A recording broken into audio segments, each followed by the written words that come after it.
Merhabalar, Merve'nin Yemek Dünyası kanalıma ve mutfağıma hoş geldiniz. Bugün sizlerle kahvaltıya evdeki malzemelerle pratik bir şekilde hazırlayabileceğiniz lezzetli bir kahvaltılık olan patates böreği tarifini paylaşmak istiyorum. Hadi hemen bu lezzetli tarifimizin yapılışına geçelim. Öncelikle 2 adet büyük boy patatesi denk gelecek şekilde 5 adet orta boy çiğ patatesi rendeliyorum. Rendelemiş olduğum patatesin üzerine 50 gram kadar küçük bir parça sucuk rendeliyorum. İstemezseniz kullanmayabilirsiniz. Rendelemiş olduğum patates ve sucuğun üzerine ince kıyılmış bir tutam maydanoz ekliyorum.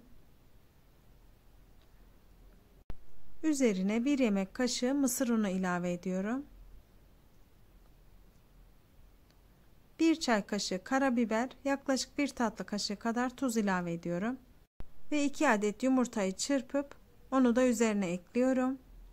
Ve hazırlamış olduğum patates harcını iyice karıştırıyorum. Sizler de sabah kahvaltıya pratik bir şekilde bu tarifi hazırlayabilirsiniz. Çok lezzetli bir tarif.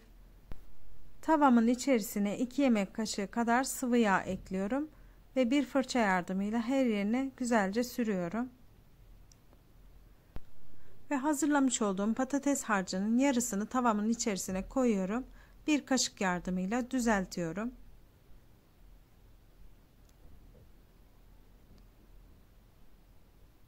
Bu şekilde kaşık yardımıyla düzgün bir şekil verip bastırdıktan sonra üzerine 100 gram kadar kaşar peyniri rendeliyorum. Kenarlarına gelmeyecek şekilde kaşar peynirimi orta kısmında bu şekilde dağıtıyorum. Ve kalan patates harcımı da üzerine yayıyorum.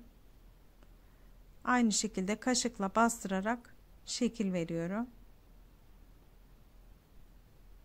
Her tarafına eşit şekilde dağılmasını sağlıyorum. Ve patatesli börek harcımız hazır. Ocağımı bu şekilde kısık bir şekilde açtım. Üzerine tavamı yerleştiriyorum. Bir kapak kapatıyorum ve pişirmeye bırakıyorum. Bir spatula yardımıyla ara ara alt kısmını kontrol ediyorum. Kızardıktan sonra bir tabak yardımıyla ters çeviriyorum. Ve tavamın alt kısmına tekrar 1-2 yemek kaşığı kadar sıvı yağ ekliyorum. Fırça yardımıyla her yerine sürüyorum.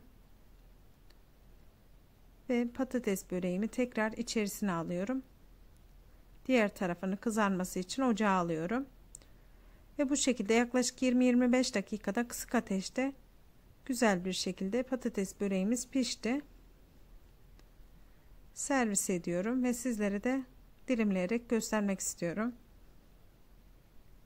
Eğer videomu buraya kadar izlediyseniz kanalıma abone olmayı, bildirim zilini açmayı ve yorum yapmayı unutmayın arkadaşlar. Sizlere de iç kısmını göstermek istiyorum. Kesinlikle aklınızda soru kalmasın içi pişer mi diye. Gayet güzel bir şekilde yumuşacık pişiyor. Hatta haşlanmış patates kadar yumuşak diyebilirim. Bu şekilde arkasını da göstereyim. İki tarafı da güzelce kızardı. İçerisinde kaşar peyniri ve sucukları da görüyorsunuz. Çok lezzetli bir tarif. Sizlere de mutlaka denemenizi tavsiye ederim. Görüyorsunuz gayet güzel bir şekilde eziliyor. Beni izlediğiniz için teşekkür ederim. Bir sonraki videomda görüşmek dileğiyle. Deneyecek herkese afiyet olsun.